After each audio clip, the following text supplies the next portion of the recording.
3 months into my marriage, my mother-in-law demanded $1,000 in rent for the apartment I had just moved back into. When I questioned her, my husband looked confused and asked, "What apartment?" My mother-in-law slid a piece of paper across the dinner table and told me I owed her rent for my own apartment. Day 93 of my marriage. I remember looking at the number $1,000 printed in the center of the page with the neat confidence of someone who had rehearsed this moment and feeling something I can only describe as professional. Not shock, not anger, the specific calibrated alertness I get when a model throws a number that shouldn't exist. A quiet alarm in my chest that says something here doesn't add up. Find it. Glenda had smoothed the paper flat with 2 fingers like a matri presenting a check. Wade was at the end of the table pretending to be interested in his food. His sister Tessa was beside him, nodding in the warm, supportive way of someone who had been briefed on the agenda. "Now that you're family," Glenda said, "your apartment is family property. It's only right that you contribute, the others all pay their share." Tessa tilted her head. "You can't be selfish about a roof." I looked at the paper, then I looked at Glenda. Then I smiled because the answer was genuinely simple, and I genuinely didn't understand yet why it wasn't. "Then I'll just go back to my apartment." I said. The silence that followed was the wrong kind of silence, not the silence of people absorbing a reasonable statement, the silence of people absorbing a problem they hadn't anticipated. My husband laughed, small, confused, reflexive. "What apartment?" He wasn't being cruel. I want to be precise about this because it matters. Wade was not performing ignorance. He genuinely did not understand what I was referring to. He looked at me with the authentic bewilderment of someone for whom a certain fact had simply never registered as a fact. As though I had referenced an object that in his mental map of our shared life did not exist. I felt the floor tilt, my face didn't move. I helped clear the plates, made appropriate noises about the food, drove home, then I opened my laptop and started running my husband like a file. "I am Mara Voss. I am 31 years old and I am a risk analyst at a regional insurance firm, Meridian Group, 46 employees, commercial and residential lines. My job is to find the one number in a model that doesn't belong. The anomaly, the figure that seems plausible until you trace its origin and discover it was entered with intent. I am very good at my job. I bought my apartment 3 years before I met Wade. Studio Plus, second floor, east-facing windows, a building on Darrow Street that was 12 minutes from my office and had a super who answered his phone. I bought it alone, which meant I saved a loan. $800 a month for 4 years, living on a budget I maintained in a spreadsheet that I still have because I keep everything because a risk analyst who doesn't maintain records is not a risk analyst. The purchase price was $72,000. The wire confirmation came through on a Tuesday morning at 9:23 a.m. I remember the number more clearly than I remember most things from that year. Possibly more clearly than my wedding vows, which is not a reflection on the vows so much as a reflection on the wire confirmation. Wade Theron Calloway I met at a conference in the spring. He was in commercial real estate, not a developer, an acquisitions coordinator, the kind of role that involves a lot of deal flow and not a lot of the deals being his. He was charming in the open, easy way of someone who has never had to work very hard to be liked. He laughed at the right moments. He remembered names. He had warm hands and a habit of making you feel like the most interesting person in any room he was also in. We dated for 14 months. He met my friends, my colleagues, my apartment. He slept on my couch the first time he missed the last train and made coffee in the morning and knew, without asking, that I took it black. Small evidence of someone paying attention. I valued it. His family I met later. His mother, Glenda, was 63, a compact, deliberate woman who ran her household with the organizational efficiency of someone who had always understood that information was power and distributed it accordingly. She had a house in the suburbs, a 4-bedroom with a mortgage I didn't know anything about, and a way of presiding over family dinners that made you feel simultaneously welcomed and assessed. His sister Tessa was 34, warm in the strategic way of someone who has learned to use warmth as a social tool. His father was not in the picture. There had been red flags, there are always red flags. The problem is that individually they are explainable, and I am a professional at finding alternate explanations. The first was 3 weeks before the wedding. Glenda suggested over coffee that it might make sense for Wade and me to consolidate now that we were combining households. I said we'd figure out the details after the honeymoon. She smiled and let it go. I let it go too. The second was the folder. Sunday morning, 3 weeks into the marriage, Wade had a thick folder of documents and was moving through them with the fast, distracted energy of someone completing a formality. He narrated as he turned pages. Just a rate lock, just refinancing paperwork, the notary's coming at 2. And his hand was warm on my forearm and I was holding coffee and I wasn't fully paying attention because it was Sunday. I signed where he indicated several pages. I should have read them, I know that. I am a risk analyst, I know that. I have thought about it many times since. The third was the Sunday after Glenda's dinner. I was reviewing our joint account. We had opened it after the wedding for shared expenses, and there was one transfer I didn't recognize.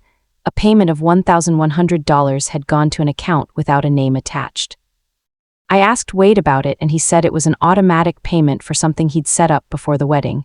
He told me he'd explain it later. It wasn't a big deal. He never explained it. I told myself marriages always come with administrative overlap. There are always accounts and paperwork to sort through. I was wrong about what I was actually sorting. The night of Glenda's dinner, I sat at my kitchen table in the apartment with my name on the deed. At 10:41 p.m., I opened my laptop and started the kind of analysis I do at work when a client's numbers look fine on the surface, but something underneath doesn't add up. I pulled up our joint account statements for the past 3 months. The $1,100 transfer appeared every month. Same account number, same date, clean and consistent. Desperation is messy. Planning is neat. I traced the account number through the bank's memo field. It pointed to a loan servicer. The memo referenced a property address, my address. At 11:17 p.m., I searched the county recorder's website. Property records are public. That's something some people either forget or never realize, and that kind of mistake has consequences. 2 documents had been recorded against my property since the wedding. The first was a quitclaim deed filed 31 days after we got married. It carried what appeared to be my signature, adding Wade Thuron Calloway as a joint owner of my apartment. The second, recorded just 19 days later, was a home equity line of credit in both our names. My apartment secured it, maximum credit $45,000. I stared at those 2 documents for a long time. My hands stayed in my lap, I couldn't move them. Instead, I remembered a Sunday morning 3 weeks into my marriage, a thick folder, Wade's hand resting warmly on my forearm, and a notary arriving at 2 o'clock. I had signed the quitclaim deed without realizing what it actually was. I pulled up the HELOC draw history, 3 months of withdrawals, $1,100 each month sent to a mortgage servicer. I searched the address tied to that mortgage. It was Glenda Calloway's house. I leaned back from the table and stared at the ceiling before looking through the rest of the draw history. There were more withdrawals, smaller, irregular ones, going to a business account I didn't recognize. I wrote down the account details and spent the next 40 minutes comparing them with every financial document Wade had ever shown me, tax returns from our engagement, LLC paperwork he kept in the closet, even an old business card from a vendor. The business account belonged to a salon, Tessa's Salon, a nail and skincare studio she'd opened 2 years earlier with funding that, I now realized, probably hadn't come from where she'd claimed. I traced $15,000 to Tessa's Salon. Another $9,200 had gone toward Wade's personal credit cards, accounts I hadn't even known existed, already carrying years of debt. Total withdrawn from my apartment's equity during just 93 days of marriage, $31,400. I didn't cry. Not because I didn't feel anything, but because every emotion I had turned into something practical. They stopped being feelings and became fuel. I closed my laptop, made a cup of tea I never drank, and sat at my kitchen table until 1:30 a.m. Rebuilding every event in chronological order the same way I build risk models, starting with the outcome and working backward until I found the exact moment everything had been set in motion. The rent demand wasn't the real scheme, it was the distraction.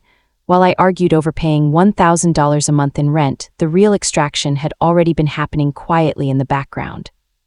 While my attention stayed on the paper, Glenda had slid across the table. $1,100 was already leaving an equity line I never knew existed, secured by a property I no longer fully owned, to pay a mortgage I had never agreed to finance. Professionally speaking, it was elegant. Professionally speaking, it was also completely documented, not volume.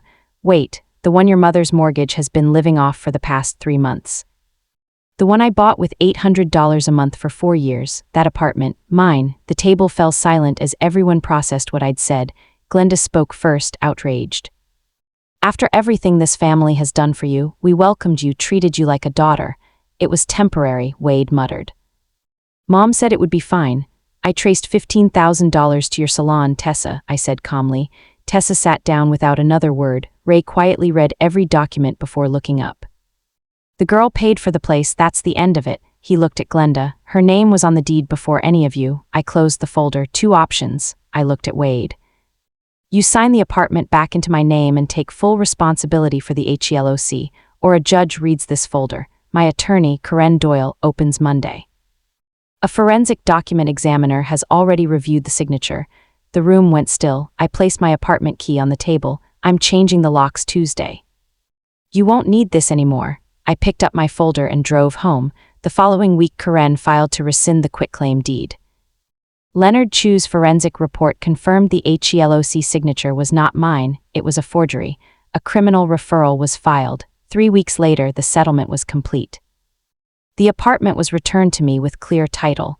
Wade assumed the entire $31,400 HELOC debt, and the lien was removed from my property. The criminal investigation continued. 2 weeks later, Ray called. He apologized, confirmed everything in my folder was accurate, and simply said, "Good," after I told him I'd taught myself to keep records. Looking back, the biggest mistake wasn't intelligence, it was trust. Wade had talked nonstop while I signed the quitclaim deed, making it feel unnecessary to read the pages. I trusted him because 14 months of evidence had convinced me he was safe. My therapist reminded me that wasn't a failure of judgment. You made a rational decision based on manipulated information. That's his crime, not your mistake. The woman who opened her laptop that Tuesday night and investigated every detail made no mistakes. She found the truth. I still live in my apartment on Darrow Street. The locks were changed. The keys are mine alone. Standing by my east-facing window with a cup of coffee, I realized something. The apartment was always mine. I just had to prove it.